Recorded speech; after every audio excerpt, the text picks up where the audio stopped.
তারা আবার শিলংয়ের প্রেসক্রিপশনে বাংলাদেশ পরিচালনা করতে চায়। এবং আপনাদেরকে আমরা এইটাও বলছি, আপনারা যদি হাসিনা হতে চান, আপনারা হাসিনা হতে পারবেন না। সে হাসিনা হওয়ার যোগ্যতা আপনাদের নাই। আজকের যে বিএনপি, তারা তাদের শত্রু দ্বারা পরিচালিত হচ্ছে।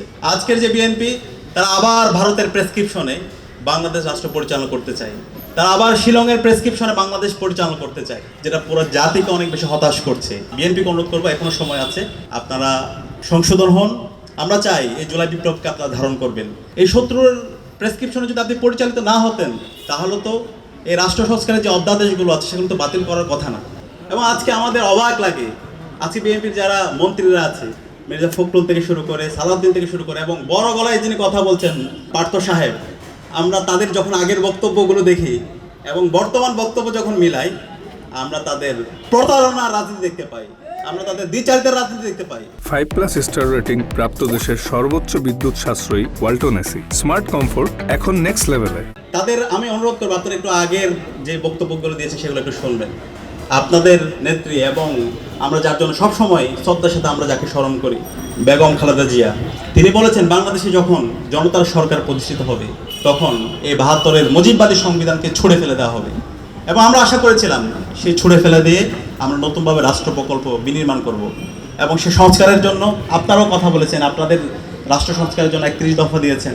সে ৩১ দফায় আপনারা প্রথম দফায় বলেছেন আপনারা সংবিধান সংস্কার কমিশন গঠন করবেন। কিন্তু আজকে নির্বাচিত 2/3 মেজরিটি পাওয়ার পরে আজকে আপনাদের কথার সুর, আপনাদের গলার সুর পরিবর্তন হয়ে গেছে। আপনারা সম্পূর্ণ দ্বিচারিতামূলক আচরণ করছেন। সুতরাং আমরা আপনাদেরকে অনুরোধ করব, এই শহীদদের সাথে আপনারা প্রতারণা করবেন না।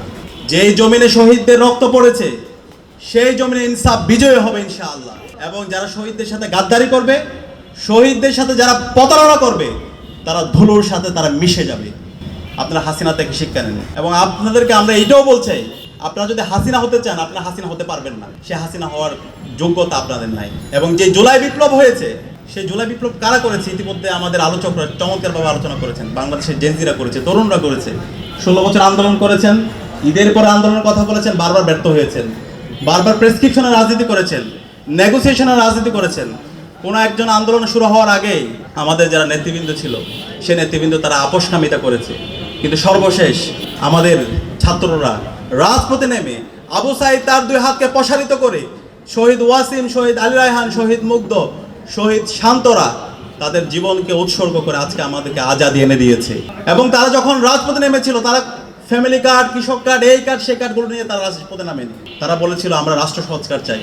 তারা বলেছিল রাষ্ট্র মেরামতের কাজ চলছে, সাময়িক বা অসুবিধার জন্য দুঃখিত। আজকে এই রাষ্ট্র মেরামতের জন্য, এই আমাদের রাষ্ট্রকে নতুনভাবে ঢেলে সাজানোর জন্য, ফেসিবাদী কাঠামোকে বিলুপ্ত করার জন্য যে জুলাই সনদ হয়েছে, এবং জুলাই সনদে আপনারা ঐক্যমত হয়েছেন, এবং আপনাদের প্রস্তাবের ভিত্তিতে গণভোট, এবং গণভোট আগে হওয়ার জন্য আমরা প্রস্তাবনা দিয়েছিলাম, রাজনৈতিক দলগুলো প্রস্তাবনা দিয়েছিলেন।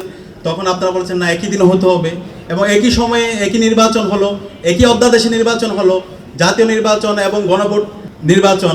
সেই নির্বাচনে 70% দেশের নাগরিকরা তারা গণভোটে হায়ের পক্ষে তারা মতামত দিয়েছে, সংস্কারের পক্ষে তারা মতামত দিয়েছে।